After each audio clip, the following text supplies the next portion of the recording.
pulang baru mengerti, saudara ya. Nah, pagi hari ini saya akan bawa firman yang saya beri judul Tuhan yang luar biasa dalam kehidupan yang biasa. Kita akan baca bersama-sama dari 1 Samuel 16 ayat 1 sampai 13. Kita baca bersama-sama dalam hitungan 3, saudara ya. 1, 2, 3. Berfirmanlah Tuhan kepada Samuel, berapa lama lagi engkau berduka cita karena Saul? Bukankah ia telah kutolak sebagai raja atas Israel? Isilah tabung tandukmu dengan minyak dan pergilah. Aku mengutus engkau kepada Isai, orang Betlehem itu. Sebab di antara anak-anaknya telah kupilih seorang raja bagiku. Tapi Samuel berkata, bagaimana mungkin aku pergi? Jika Saul mendengarnya, ia akan membunuh aku.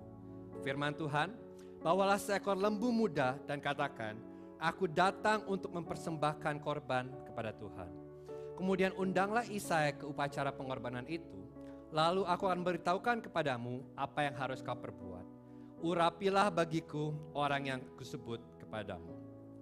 Samuel berbuat seperti yang difirmankan Tuhan, dan tibalah ia di kota Betlehem. Para tua-tua kota itu datang mendatanginya dengan gemetar dan berkata, adakah kedatanganmu ini membawa selamat? Jawabnya, ya benar. Aku datang untuk mempersembahkan korban kepada Tuhan. Kuduskanlah dirimu dan datanglah dengan daku ke upacara pengorbanan ini. Kemudian ia menguduskan Isai dan anak-anaknya yang laki-laki dan mengundang mereka ke upacara pengorbanan itu. Ketika mereka itu masuk dan Samuel melihat Eliab, lalu pikirnya, sungguh di hadapan Tuhan sekarang berdiri yang diurapinya. Tapi berfirmanlah Tuhan kepada Samuel, janganlah pandang parasnya atau perawakan yang tinggi, sebab aku telah menolaknya. Bukan yang dilihat manusia yang dilihat Allah, manusia melihat apa yang di depan mata, tapi Tuhan melihat hati. Lalu Isai memanggil Abinadab dan menyuruhnya lewat depan Samuel. Tapi Samuel berkata, orang ini pun tidak dipilih Tuhan. Kemudian Isai menyuruh Syama lewat. Tapi Samuel berkata, orang ini pun tidak dipilih Tuhan. Demikianlah Isai menyuruh ketujuh anaknya lewat depan Samuel. Tetapi Samuel berkata kepada Isai, semuanya ini tidak dipilih Tuhan. Lalu Samuel berkata kepada Isai, inikah anakmu semuanya? Jawabnya, masih tinggal yang bungsu, tapi sedang mengembalakan kambing domba. Kata Samuel kepada Isai, suruhlah memanggil dia, sebab kita tidak akan duduk makan sebelum ia datang kemari. Kemudian disuruhnyalah menjemput dia. Ia kemerah-merahan, matanya indah dan parasnya elok. Lalu Tuhan berfirman, bangkitlah, urapilah dia, sebab inilah dia. Samuel mengambil tabung tanduk yang berisi minyak itu dan mengurapi Daud di tengah-tengah saudara-saudaranya. Sejak hari itu dan seterusnya, berkuasalah roh Tuhan atas Daud. Lalu berangkatlah Samuel menuju Rama. Kita berdoa. Bapa kami berterima kasih buat firman-Mu, dan kami percaya firman-Mu penuh kuasa untuk mengubahkan hidup kami. Karena itu yang kami minta sekarang, nyatakanlah pribadi-Mu Tuhan melalui firman-Mu. Karena perkataanku tidak berguna, namun perkataanmu menciptakan alam semesta dari ketidakadaan. Dan yang perlu kami dengar hari ini adalah perkataanmu bagi kami. Berbicaralah, pakai perkataanku yang terbatas untuk mengungkapkan pribadimu yang tidak terbatas. Dan kami minta doa ini dalam satu nama, nama Tuhan Yesus Kristus. Amin. Sudah boleh kembali?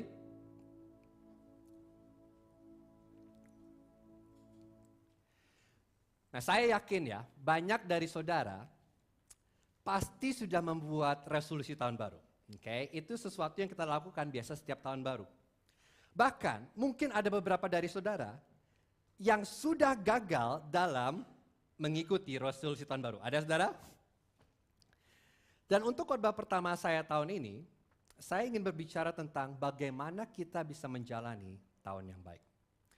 Karena saya percaya di dalam setiap kita ini ada kerinduan yang menginginkan hidup kita lebih baik. Benar? Jadi saudara waktu masuk ke 2023, saudara berharap tahun ini lebih baik daripada 2022. Dan itu tidak salah. Tidak ada yang salah dengan menginginkan bahwa kehidupan kita lebih baik dan kita bisa berbuat lebih baik. Bahkan seringkali Tuhan menggunakan itu sebagai sarana supaya kita dapat hidup yang menyenangkan Tuhan. Namun ini kekhawatiran saya. Seringkali dalam usaha kita untuk menjadikan hidup kita lebih baik. Perhatikan saudara. Seringkali dalam usaha kita untuk menjadikan hidup kita lebih baik, kita menjadi tidak puas dengan kehidupan yang biasa. Bukankah itu benar? Saudara nggak suka dengan hal yang biasa-biasa saja. Nah, kalau sudah memperhatikan ya, gereja kita mempunyai ibadah remaja, kita beri nama apa saudara? ET. Apa itu? Extraordinary Teenagers, remaja yang luar biasa. Kita tidak menamainya OT, Ordinary Teenagers, remaja yang biasa-biasa saja. Kenapa? Karena nggak ada dari kita yang mau biasa-biasa saja. Saya berikan contoh dari hidup saya ya. Jadi sepanjang hidup saya ini, kalau saya boleh jujur, saya itu sedang mencoba menunjukkan bahwa saya ini bukan orang yang biasa. Bahwa saya itu berbeda. Jadi waktu saya SMP SMA, saya itu pertama-tama mencoba menunjukkan saya berbeda dengan apa? Dengan kemampuan atletik saya. Saya lumayan jago olahraga. Tapi kemudian saya mulai menyadari ternyata saya tidak sejago itu. Ada banyak yang lebih jago daripada saya. Jadi waktu saya masuk uni berubah. Kalau dulunya saya mencoba jadi istimewa dengan olahraga, waktu saya masuk uni saya mencoba menjadi istimewa dengan intelek. Jadi apa yang saya lakukan di sekolah Alkitab, saya selalu mendapatkan nilai yang sangat baik. Dan itu membuat saya merasa saya berbeda. Dan sekarang saya menjadi pengkhotbah tidak berubah. Saya sangat ingin mencoba membuktikan bahwa saya berbeda. Saudara tahu dengan apa? Dengan betapa baiknya saya bisa berkhotbah. Nah, saudara bisa lihat pola yang terbentuk. Setiap kita tidak suka hidup yang biasa-biasa saja. Tetapi bagaimana jika saya memberitahu Anda pagi ini bahwa Tuhan menyukai hal-hal yang biasa? Bagaimana jika saya memberitahu Anda bahwa Tuhan tidak mencari orang-orang yang luar biasa? Karena ini yang harus kita mengerti. Melalui hal-hal yang biasa tentang kitalah Tuhan menyatakan dirinya luar biasa. Nah, saya tahu ya, ini bertentangan dengan intuisi kita. Karena kalau kita berbicara tentang tahun yang baik, kita selalu berpikir, aku harus melakukan sesuatu yang luar biasa. Aku harus mencapai sesuatu yang luar biasa. Tetapi saya mau argue dengan saudara bahwa cara Tuhan berpikir dan cara Tuhan bekerja sangat berbeda dengan kita. Karena Tuhan melakukan pekerjaan terbaiknya melalui hal-hal yang biasa. Jadi kalau saudara tahun ini saudara berharap saudara dapat menjalani tahun yang baik, mungkin yang kita perlu pelajari adalah gini. Kita perlu belajar merangkul dan merayakan hal-hal yang biasa tentang kita. Okay? Kalau Anda sudah lama bergereja, tentunya cerita yang tadi kita baca ini sangat familiar buat saudara ya, tentang Daud diurapi menjadi raja. Nah, saya berikan konteksnya terlebih dahulu. Jadi kitab 1 Samuel ini berbicara tentang pencarian raja yang sejati. Jadi bangsa Israel itu merindukan kesejahteraan. Bangsa Israel itu merindukan keadilan. Dan mereka menginginkan seorang raja yang bisa memimpin mereka masuk ke dalam kehidupan yang lebih baik. Dan mereka berpikir mereka sudah menemukan raja itu. Saudara tahu siapa namanya? Bukan Daud. Raja Saul. Okay. Dan dikatakan, Alkitab berkata bahwa Saul ini lebih tampan, lebih ganteng daripada semua orang Israel lainnya. Dan bukan cuma lebih ganteng, dia juga lebih tinggi dari yang lain. Nah, kalau Alkitab bilang orang tinggi bukan berarti dia tinggi banget, bukan ya. Kalau Alkitab berbicara tinggi, itu berbicara tentang fisik yang sangat mengesankan. Jadi Saul ini, dia pertama punya penampilan yang baik, dia tampan, dan dia punya fisik yang sangat mengesankan. Cocok jadi seorang raja. Tapi kemudian Saul tidak mentaati Tuhan, dan kemudian Tuhan memilih Daud untuk menjadi raja Israel yang berikutnya. Saudara mengikuti saya? Nah, sekarang kita masuk ke dalam khotbah ya. Ada 4 hal yang di sini kita bisa pelajari apa yang harus kita miliki untuk menjalani tahun yang baik. Cerita Tuhan, mata Tuhan, rencana Tuhan, dan raja Tuhan. Kita lihat yang pertama. Cerita Tuhan, ayat 1 sampai 5. Berfirmanlah Tuhan kepada Samuel, berapa lama lagi engkau berduka cita karena Saul? Bukankah ia telah kutolak sebagai raja atas Israel? Isilah tabung tandukmu dengan minyak dan pergilah. Aku mengutus engkau kepada Isa orang Betlehem itu, sebab di antara anak-anaknya telah kupilih seorang raja bagiku. Tetapi Samuel berkata, bagaimana mungkin aku pergi? Jika Saul mendengarnya, ia akan membunuh aku. Firman Tuhan, bawalah seekor lembu muda dan katakan, aku datang untuk mempersembahkan korban kepada Tuhan.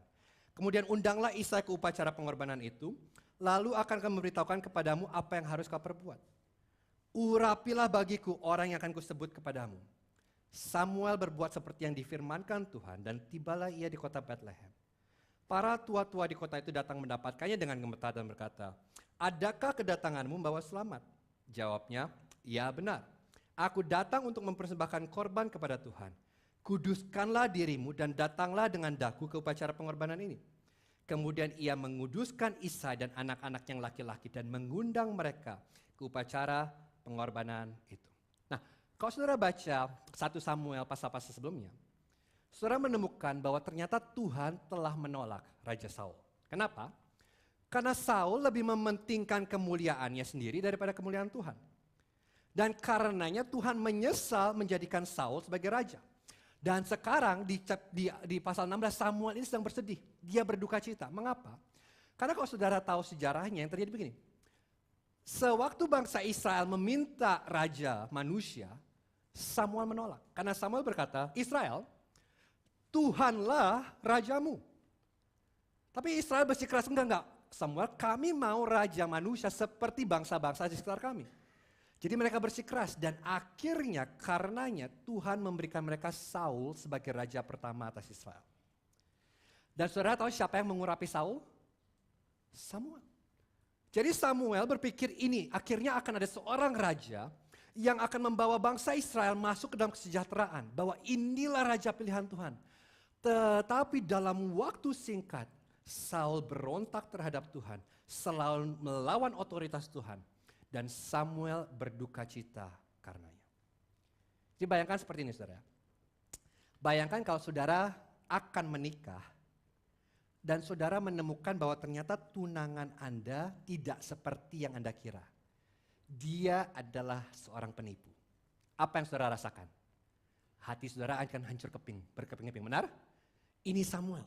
Dia punya harapan yang tinggi terhadap Saul dan ternyata Saul bukan orangnya. Dan Samuel berduka cita, dia sedih. Dan di tengah-tengah kesedihannya, Tuhan datang. Bukan berarti tidak boleh buat berduka, saudara. Ada waktu untuk berduka, kata pengkhotbah. Tetapi ada waktu juga untuk berhenti berduka dan maju berjalan ke depan. Karena di sini yang terjadi begini. Tuhan datang kepada Samuel dan Tuhan bertanya kepada Samuel, Samuel, berapa lama lagi kamu akan bersedih? Aku tahu engkau sedih karena Saul mengecewakanmu. Tetapi aku sudah selesai dengan Saul. Aku telah menolak Saul dan sekarang waktunya untuk melupakan apa yang di belakang dan maju ke depan. Pergi ke Bethlehem, ke rumah Isai. Karena aku telah memilih seorang raja bagiku di antara anak-anaknya. Nah saudara, kita sudah diberi tanda, petunjuk. Raja seperti apa yang Tuhan pilih. Ini menarik, di Samuel 13 dan 14, katakan ini. Tetapi sekarang kerajaanmu tidak tetap. Nah kita baca bersama-sama yang saya highlight, 1, 2, 3. Tuhan telah memilih seseorang yang berkenan di hatinya, dan Tuhan telah menunjuk dia menjadi raja atas umatnya. Karena engkau tidak mengikuti apa yang diperintahkan Tuhan kepadamu.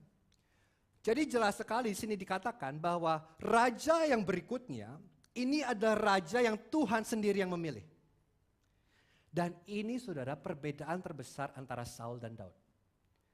Kalau saudara baca 1 Samuel, saudara akan menemukan bahwa Saul itu adalah raja pilihan bangsa Israel.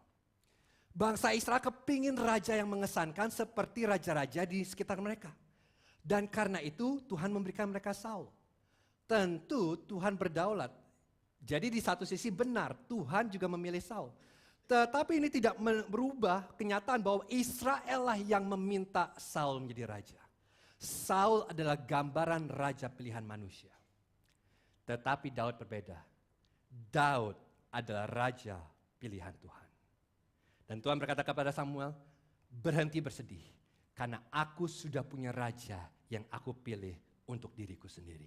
Pergi dan urapi dia. Nah saya mau berhenti sejenak di sini saudara ya.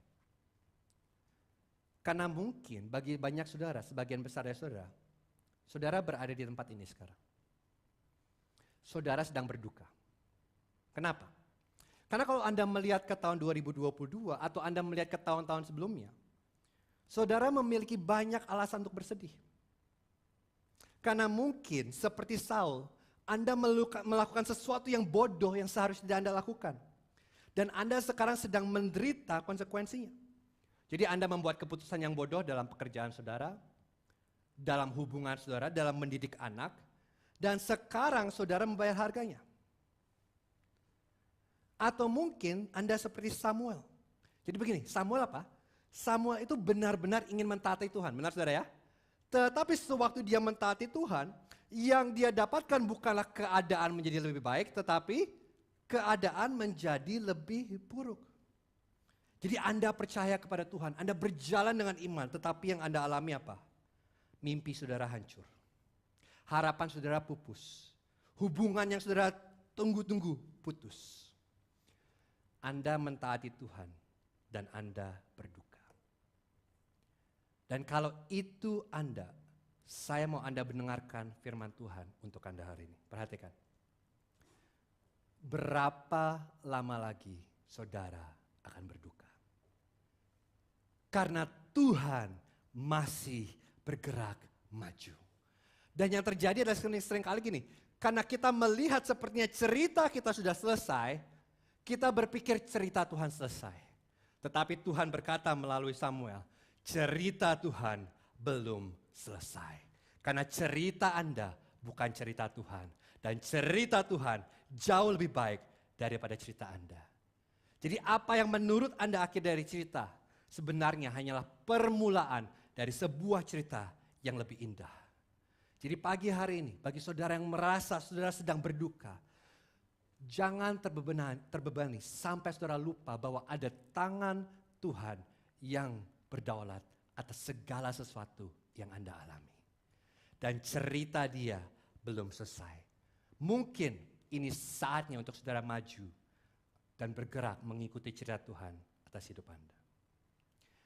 Tapi kemudian lihat apa yang terjadi selanjutnya. Jadi Tuhan menyuruh Samuel untuk pergi ke Bethlehem dan mengurapi seorang raja. Samuel berkata apa? Tunggu dulu Tuhan. Kalau aku pergi ke Bethlehem, ini gak bagus. Kenapa? Karena kalau Saul mendengar, Saul pasti marah. Saul akan membunuhku. Kenapa? Karena Saul tidak akan mengizinkan ada raja yang baru yang muncul di Israel. Saudara mengerti ketakutan Samuel di sini? Ketakutannya masuk akal ya. Jadi Samuel di satu titik dia berkata, aku berduka. Tapi sewaktu Tuhan berkata Samuel pergi, sekarang dia ketakutan. Dan kemudian Tuhan memberitahu Samuel apa yang harus dia lakukan. Samuel, gini aja caranya. Waktu kamu sampai ke Bethlehem, kamu ajak semua kota untuk mempersembahkan korban kepada Tuhan. Jadi itu agenda resminya. Tapi pada saat bersamaan, tolong undang Isai dan anak-anaknya. Dan kemudian di situ kamu bisa mengurapi salah satu anaknya. Ini agenda tersembunyi. Jadi Tuhan memberikan hikmat kepada Samuel. Apa pelajarannya buat kita? Simple. Bagi sebagian dari Anda, mungkin Anda tidak berduka. Tapi masuk ke 2023, Anda takut. Kenapa Anda takut? Karena Anda tahu persis apa yang Tuhan katakan kepada Anda untuk tahun 2023. Dan saudara tahu, kalau saudara mentaati Tuhan, itu beresiko. Dan karenanya Anda takut melangkah, karena saudara tahu ini sangat resiko. Dan karena saudara menjadi ketakutan, dan perhatikan saudara ya, kesedihan dan ketakutan itu emosi yang sangat kuat. Tetapi jangan sampai kita mengizinkan ketakutan dan kesedihan menghentikan kita untuk mengikuti rencana Tuhan atas hidup kita. Karena ketaatan kepada Tuhan selalu beresiko, tetapi ketaatan kepada Tuhan selalu benar. Nah, Anda mungkin seperti saya ya. Jadi Anda gini. Ya aku tahu Tuhan tahu masa depan. Aku tahu aku tidak tahu masa depan. Tapi Tuhan kalau boleh, aku juga ingin tahu dong rencanamu buat hidupku. Tolong tunjukkan aku 10 langkah ke depan. Tolong berikan kepada aku gambar besarnya apa yang kau ingin aku lakukan. Benar saudara ya, kita suka nego. Sedangkan cara Tuhan bekerja berbeda. Tuhan berkata, taati aku untuk 1 langkah di depan kamu. Itu saja. Yang Tuhan minta bukan supaya kita mengerti pikiran Tuhan. Yang Tuhan minta bukan kita cari tahu cerita Tuhan. Yang Tuhan minta dari kita simple. Ketaatan kita. Untuk satu langkah di depan kita. Yang Tuhan cari bukan kecerdasan kita. Yang Tuhan cari ketaatan kita. Dan di sini Alkitab mengajarkan kita untuk berhenti mencari tahu gambar besar seluruh cerita Tuhan. Dan mulai mentaati Tuhan untuk selangkah demi selangkah. Itu cerita Tuhan. Saudara mengikuti saya sampai sini? Jadi ini gambar besar ya. Tapi kemudian yang menarik adalah yang terjadi berikutnya saudara, yaitu mata Tuhan. Di Samuel 16 ayat 6. Ketika mereka itu masuk dan Samuel melihat Eliab, lalu pikirnya, sungguh di hadapan Tuhan sekarang berdiri yang diurapinya. Jadi hal kedua yang kita harus miliki adalah mata Tuhan. Dan cara kita melihat, dan cara Tuhan melihat sangat berbeda. Jadi begini saudara, waktu Samuel melihat Eliab, Samuel langsung berpikir apa? Ini dia. Oke? Ini dia orang yang diurapi Tuhan. Pasti. Kenapa? Karena Eliab memenuhi kriteria manusia untuk seorang raja. Yang pertama, Eliab itu adalah putra sulung Isai. Dan dalam budaya itu, anak sulung adalah seseorang yang membawa nama baik dan reputasi keluarga. Jadi Samuel berpikir, kalau Tuhan memilih salah satu putra Isa untuk menjadi raja, tentunya pastinya harusnya siapa? Anak sulung. Tentu Eliab. Dan yang bukan cuma itu, yang kedua, Eliab ini juga memiliki penampilan seperti seorang raja. Sekali lagi dikatakan Eliab ini tampan dan tinggi. Jadi Eliab ini bukan cuma punya resume yang tepat, dia memiliki penampilan yang tepat.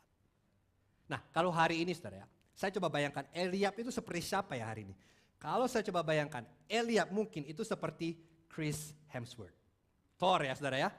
Jadi saudara mau lihat dari sisi manapun, dia punya penampilan raja. Ganteng, badannya bagus. Top. Nah mungkin sebagian dari kita mulai berpikir, loh kan ini sama persis kayak Saul. Saul kan juga tampan dan tinggi. Samuel, yang benar aja kamu. Masa kamu akan membuat kesalahan yang sama? Semenit yang lalu kamu bawa berduka karena Saul. Sekarang kamu mirip lihat Eliab, Saul 2,0. Kamu berkata ini raja Tuhan pilihan Tuhan. Come on Samuel. Apa kamu bercanda? Tapi perhatikan apa yang Tuhan katakan di ayat ke-7. Kita baca bersama-sama ya, karena ini ayat sangat penting. 1, 2, 3. Tetapi berfirmanlah Tuhan kepada Samuel, janganlah pandang parasnya atau perawakan yang tinggi, sebab aku telah menolaknya.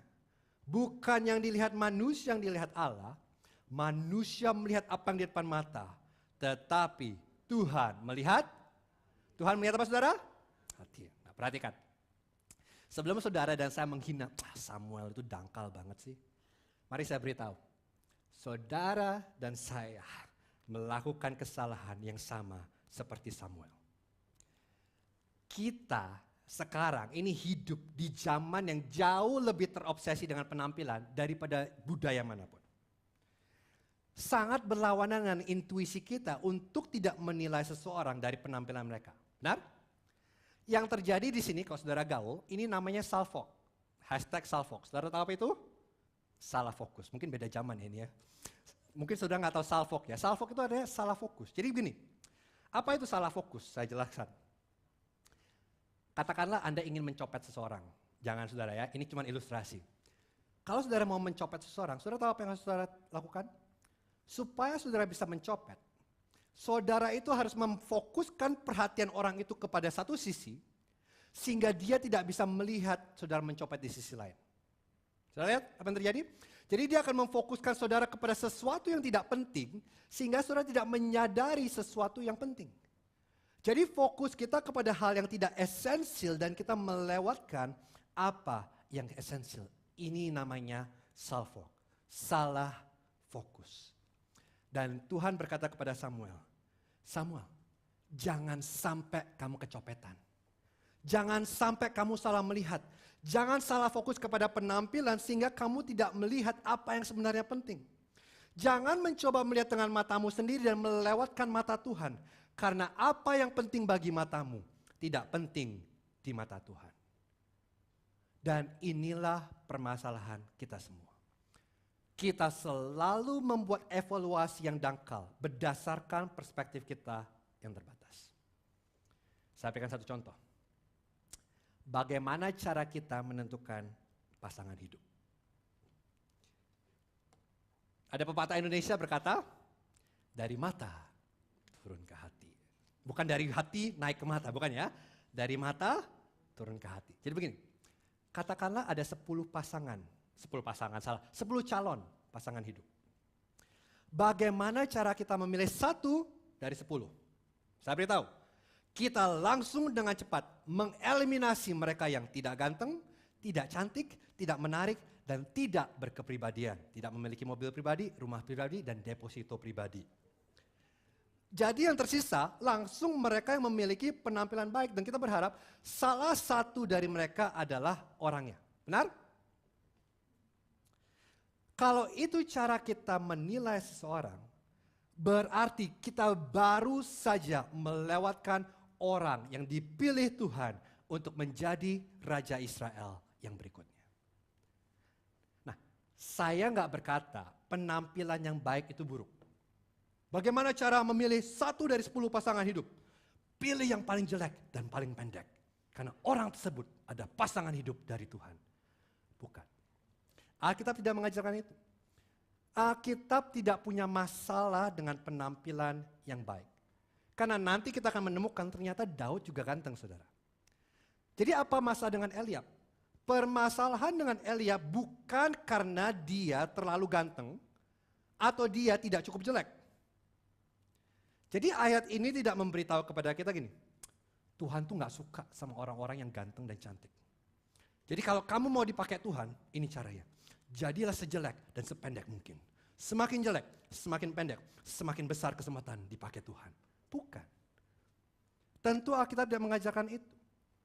Tetapi yang Alkitab katakan di sini, yang sering kali adalah begini. Saudara dan saya menaruh indikator utama yang salah. Karena kita melihat penampilan sebagai indikator yang utama. Dan masalah kita terlalu mudah salah fokus. Dan kalau gitu, pertanyaannya adalah, kalau Tuhan nggak melihat penampilan luar, apa yang Tuhan lihat? Jawabannya apa, saudara? Tuhan melihat hati.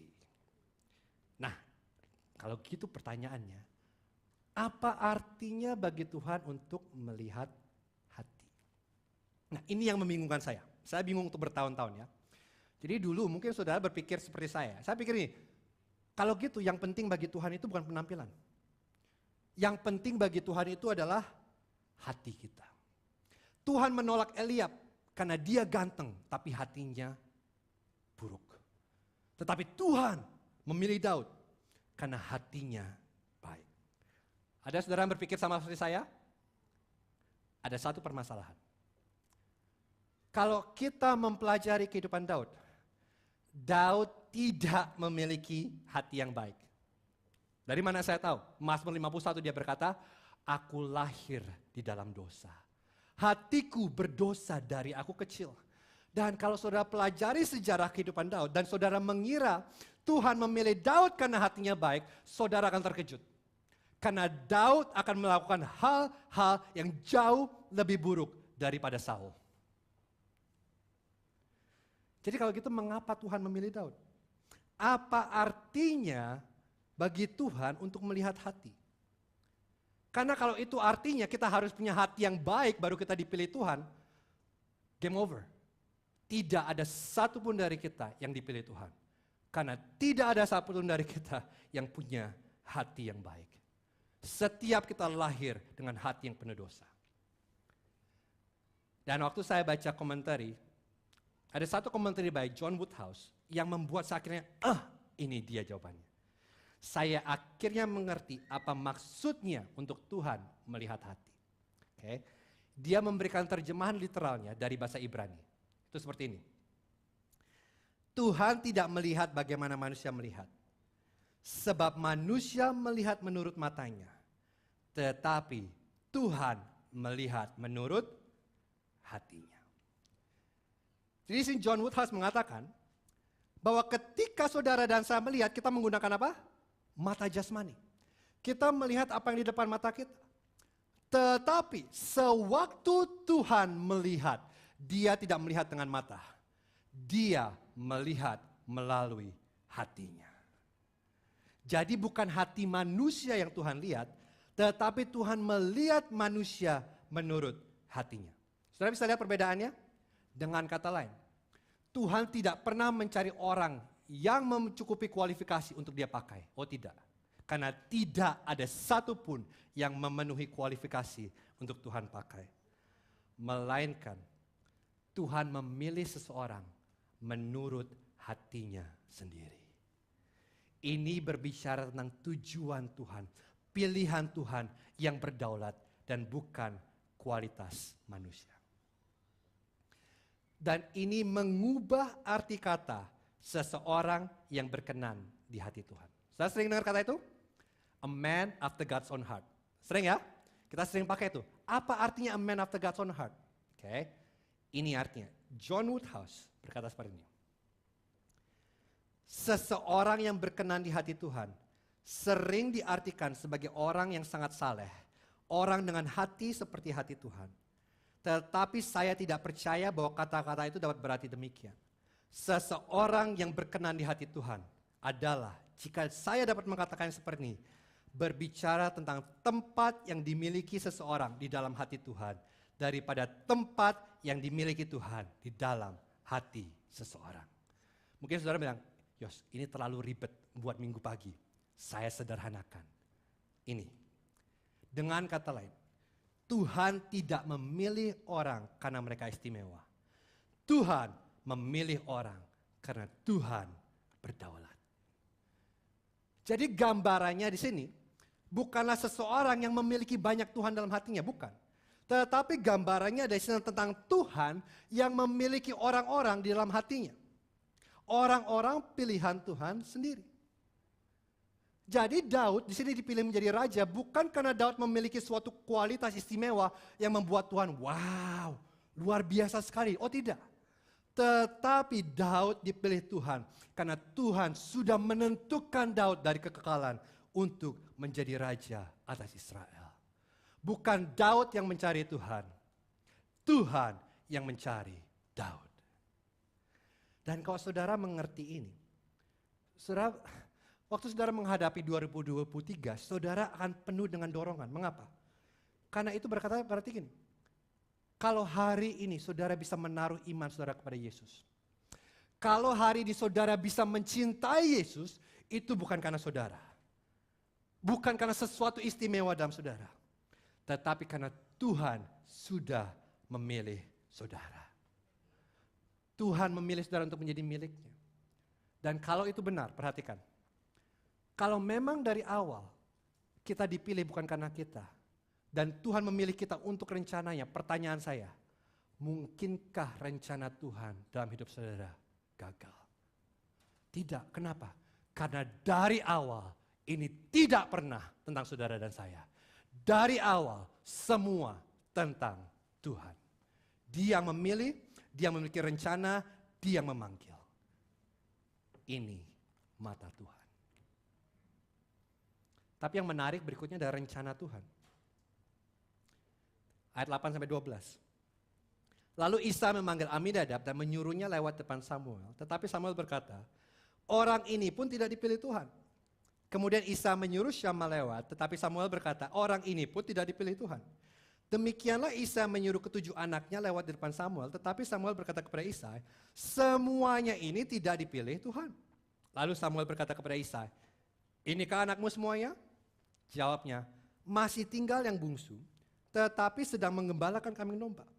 Kata Samuel kepada Isai, suruhlah memanggil dia, sebab kita tidak akan duduk makan sebelum ia datang kemari. Kemudian disuruhnya menjemput dia. Ia kemerah-merahan, matanya indah dan parasnya elok.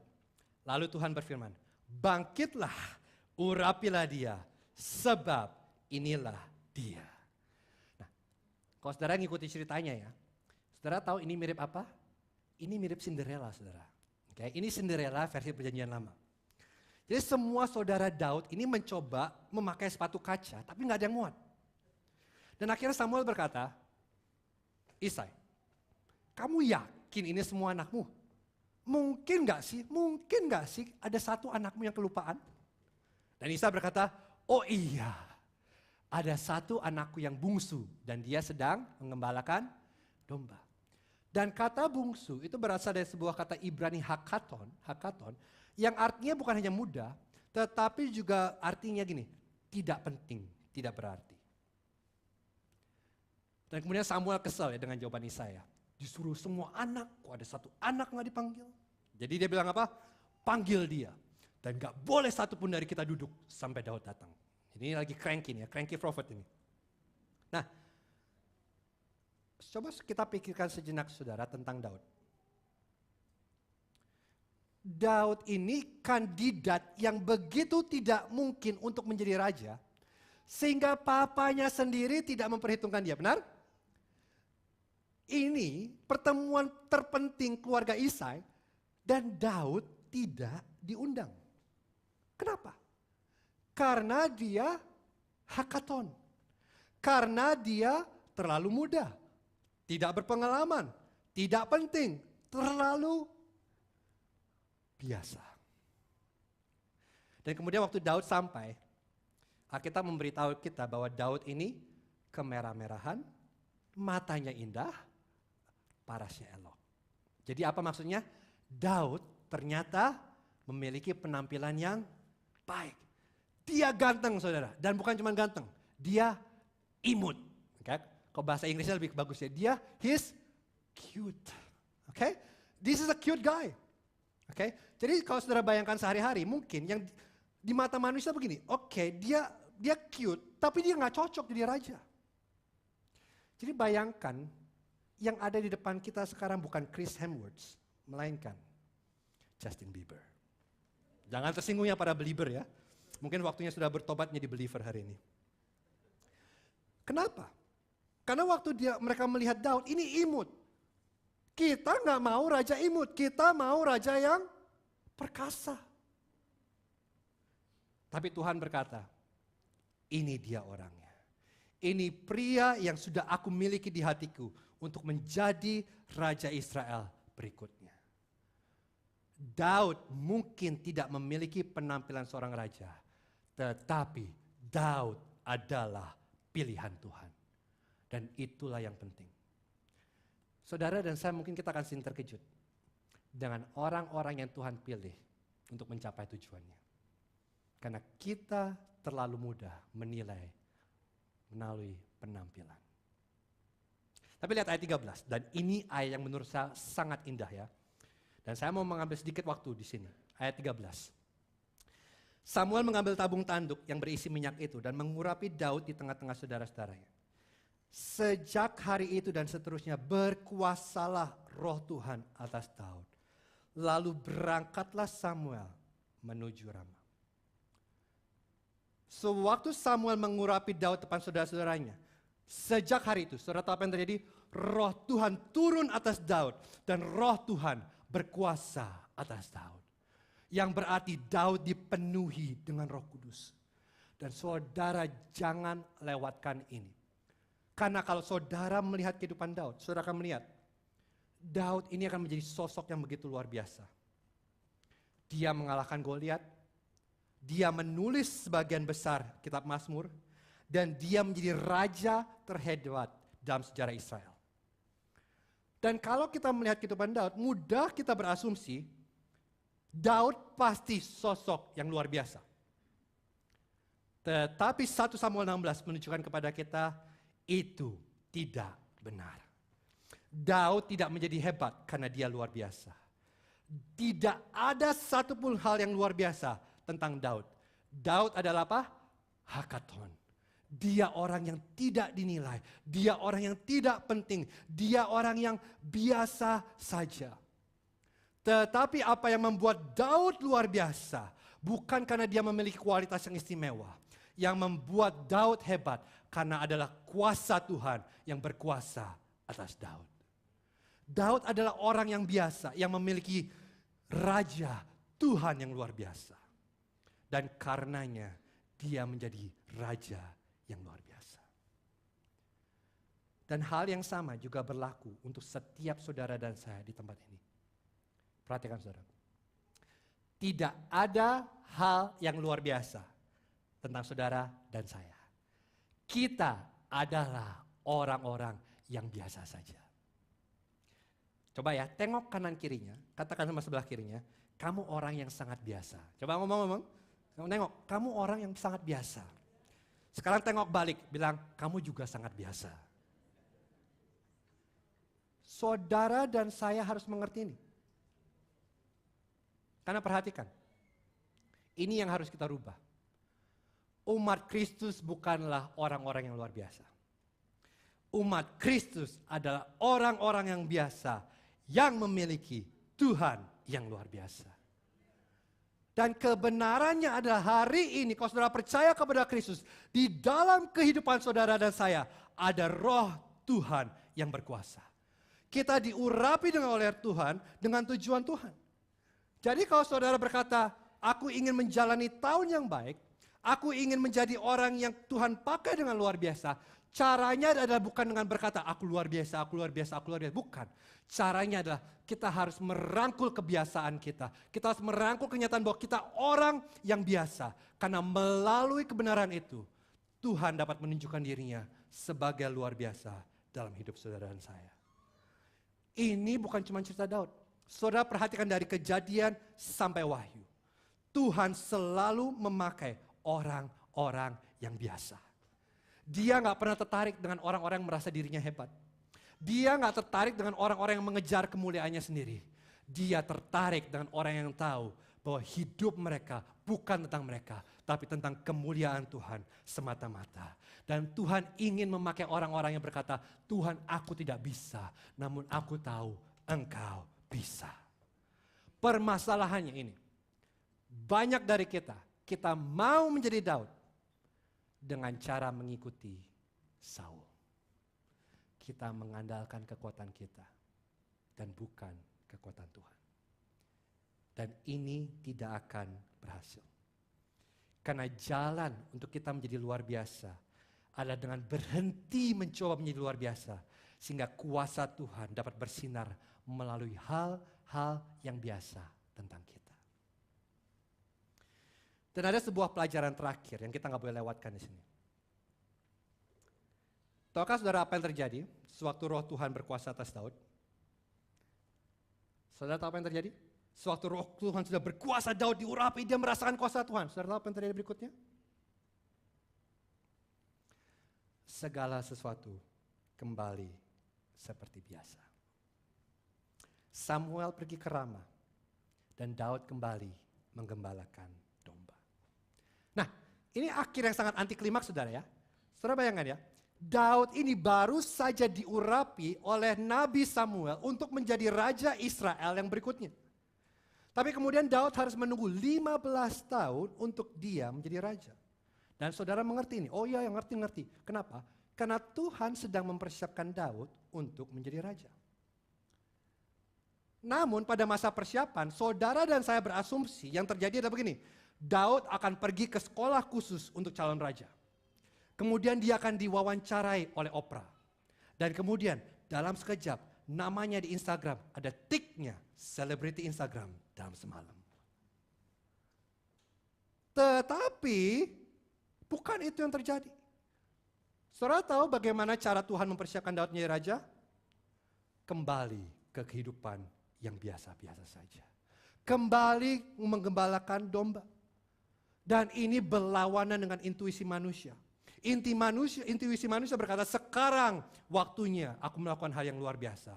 Namun hampir di seluruh Alkitab, setiap kali roh Tuhan turun ke atas seseorang, yang terjadi selanjutnya bukanlah tahta, melainkan padang rumput. Pengalaman puncak gunung diikuti oleh kehidupan yang biasa. Nah, kalau saya Daud, saat ini saya akan bertanya, bukankah aku sudah diurapi untuk menjadi raja? Bukankah Samuel sudah berkata aku menjadi raja atas Israel? Tapi mengapa kehidupanku biasa? Kenapa aku kembali ke rutinitas harian ini lagi Tuhan? Apa kamu gak salah? Saudara mengerti? Itu pertanyaan saudara dan saya. Tetapi Tuhan tidak membuat kesalahan. Karena justru melalui kehidupan Daud yang biasa, Tuhan mempersiapkan dia menjadi raja. Chuck Swindoll mengatakan ada 3 kata yang menjadi ciri khas kehidupan Daud. Yang pertama, ketidakpentingan. Jadi di masa-masa ini saudara, gak ada orang yang memperhatikan Daud. Dia tidak dipandang oleh orang sekitarnya. Dia tidak dianggap. Jadi kalau ada orang lewat dengan Daud, dianggap tidak ada. Saudara pernah ngalamin itu? Gue kenal, tapi dia jalan aja. Saudara dianggap tidak penting. Yang kedua, monoton. Daud, apa yang kamu lakukan hari ini? Aku memperhatikan domba-dombaku. Aku membawa domba ini berjalan dari sini ke situ. Oke, apalagi Daud? Aku main dengan ketapel. Jadi aku bisa membidik lebih baik sekarang. Oke, apalagi Daud? Aku bosen main ketapel. Jadi aku ambil akustik gitar dan aku nulis beberapa lagu. Judul favorit laguku adalah Tuhan adalah gembalaku. Kamu dengar? Kehidupan Daud biasa saja, tidak berarti.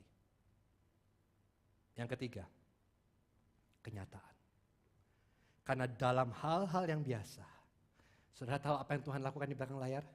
Dengan keterampilannya dengan ketapel, Tuhan sedang mempersiapkan Daud untuk berperang melawan Goliat dengan ketapelnya. Dengan main akustik gitar setiap hari, Daud akan menjadi penulis kitab Mazmur yang kita kenal sampai hari ini. Dengan menjaga 1-2 dombanya, Daud akan berkelahi melawan singa dan beruang. Itu sebabnya sewaktu Goliat datang, dia berkata apa? Siapakah orang Filistin ini yang berani menghina Tuhanku yang hidup? Aku akan menghajar dia seperti aku menghajar singa dan beruang. Di mana Daud mempelajari ini semua? Bukan di istana. Di kehidupan sehari-hari yang biasa. Kalau Daud tidak dikirim kembali ke kehidupan yang biasa, dia tidak akan pernah belajar apa yang dia butuhkan untuk mengalahkan Goliat dan memerintah Israel. Dan saudara-saudara, Tuhan masih melakukan yang sama untuk mempersiapkan kita semua hari ini. Para mama, apa yang Anda lakukan setiap hari? Anda mengganti popok. Anda memberi makan anak Anda. Hari-hari Anda diisi dengan 2 hal, susu dan ASI. Mungkin terlihat sangat biasa. Tapi bagaimana jika saya memberitahu Anda bahwa Tuhan sedang membangun karakter Anda. Mungkin Tuhan sedang mempersiapkan Anda untuk sesuatu yang besar. Dan mungkin suatu hari, karena Anda mendidik anak Anda setiap hari, mungkin suatu hari Tuhan akan memakai anak Anda untuk membawa banyak orang kepada Dia. Para karyawan, apa yang Anda lakukan setiap hari? Anda menyelesaikan pekerjaan 9 to 5, Anda menyelesaikan proyek Anda, dan perusahaan Anda tidak menghargai Anda. Bos Anda tidak melupakan kontribusi Anda. Anda nggak dapat bonus. Tapi bagaimana jika saya beritahu saudara bahwa Tuhan sedang mempersiapkan Anda untuk membangun kerajaannya melalui kesetiaan Anda.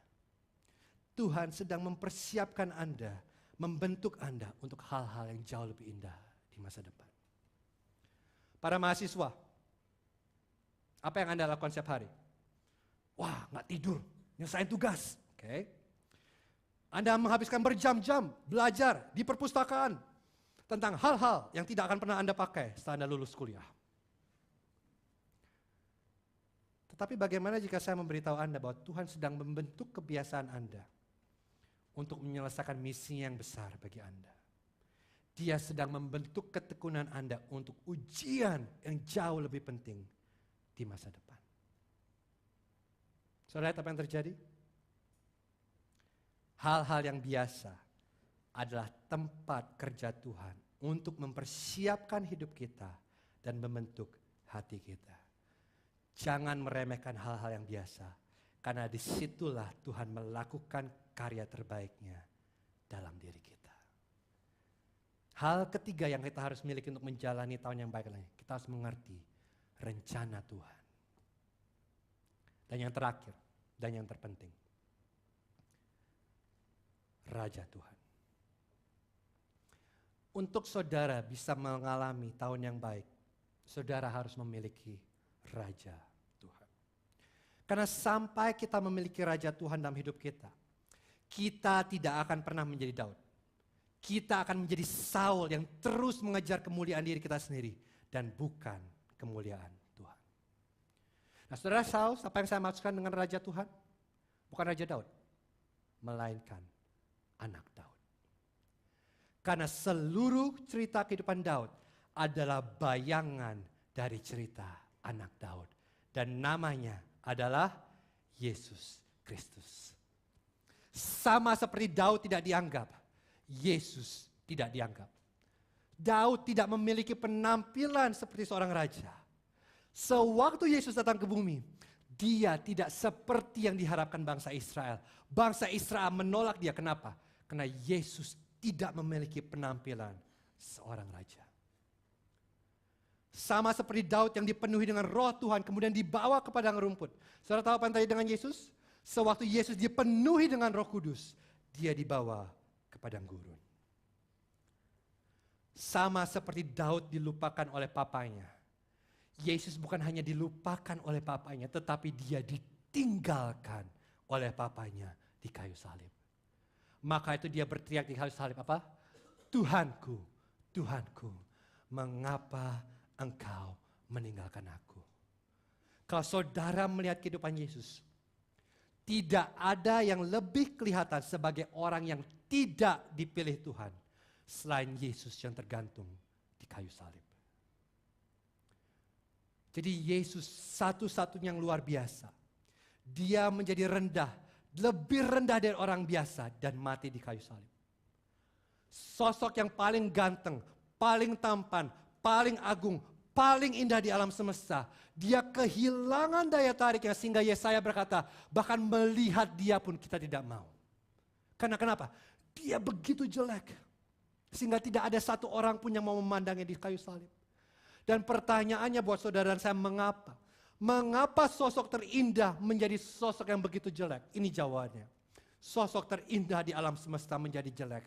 Sehingga saudara dan saya yang bobrok dan jelek menjadi indah di mata Tuhan. Karena di kayu salib yang terjadi apa? Yesus mengambil hukuman, kejelekan, kebobrokan yang menjadi milik saudara dan saya. Dia ambil itu. Dia ditinggalkan, dia tidak diinginkan, dia dikutuk. Dan dia melakukan itu semua untuk menjadikan saudara dan saya miliknya. Tapi perhatikan, dia tidak melakukan itu karena kita istimewa. Dia tidak melakukan itu karena kita punya kualitas yang baik. Oh tidak, dia memilih melakukan itu karena dia sudah menaruh saudara dan saya di dalam hatinya. Dia memilih untuk mengasihi kita meskipun kita jelek dan bobrok. Dan kalau saudara bisa melihat ini, kalau saudara bisa melihat apa yang Raja Tuhan lakukan untuk saudara dan saya, inilah yang mengubah hati kita. Sewaktu kita melihat sosok terindah di alam semesta menjadi jelek bagi kita, saat itu semua keinginan kita untuk menjadi raja atas diri kita sendiri hilang. Kenapa? Karena kita sudah tahu, kita sudah memiliki raja yang begitu agung, begitu indah, yang rela mati bagi kita. Hanya sewaktu saudara dan saya memiliki Raja Tuhan. Hanya sewaktu kita memiliki Yesus dan keindahannya, kita dibebaskan dari keinginan untuk menjadi raja atas diri kita sendiri. Dan karenanya kita bisa mengambil cerita Tuhan. Kita bisa memiliki mata Tuhan. Dan kita bisa hidup di dalam rencana Tuhan. Tapi sampai kita memiliki Raja Tuhan, kita belum bisa memilikinya.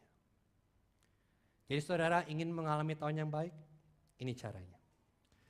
Kalau ada satu resolusi yang kita harus miliki tahun ini, marilah kita bertekad untuk memandang kepada Raja Tuhan dan keindahannya.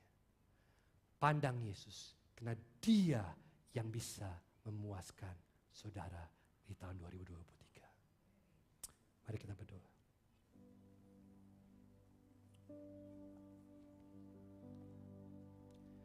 Bapa, kami berdoa, bila kebenaran ini bukan hanya menjadi suatu teori yang kami tahu,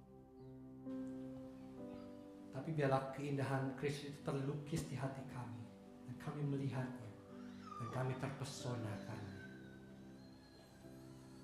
kalau ada di antara kami Tuhan yang kami mungkin masih belum melihat keindahan-Mu Kristus, Roh Kudus terus usik hati kami, buka mata kami untuk melihat. Karena lebih dari segala tahun ini yang kami butuhkan adalah untuk memandang Engkau, untuk melihat keindahan-Mu dan dipuaskan olehnya. Aku berdoa buat jemaat-Mu Tuhan, Gereja Rock City, biar tahun 2023 menjadi tahun di mana kami bertekad untuk terus memandang kepada Yesus. Kami tidak melihat situasi kami tidak melihat kondisi kami tadi, kami tidak melihat kanan ke kiri, kami mau melihat Raja Tuhan yang sudah datang bagi kami. Biarlah hati kami terpesona karenanya, dan biarlah karenanya kami bisa menjalani tahun 2003 yang baik, karena kami tahu Engkau beserta kami. Dan kami minta doa di dalam satu nama Tuhan Yesus Kristus. Amin. Kita bangkit berdiri.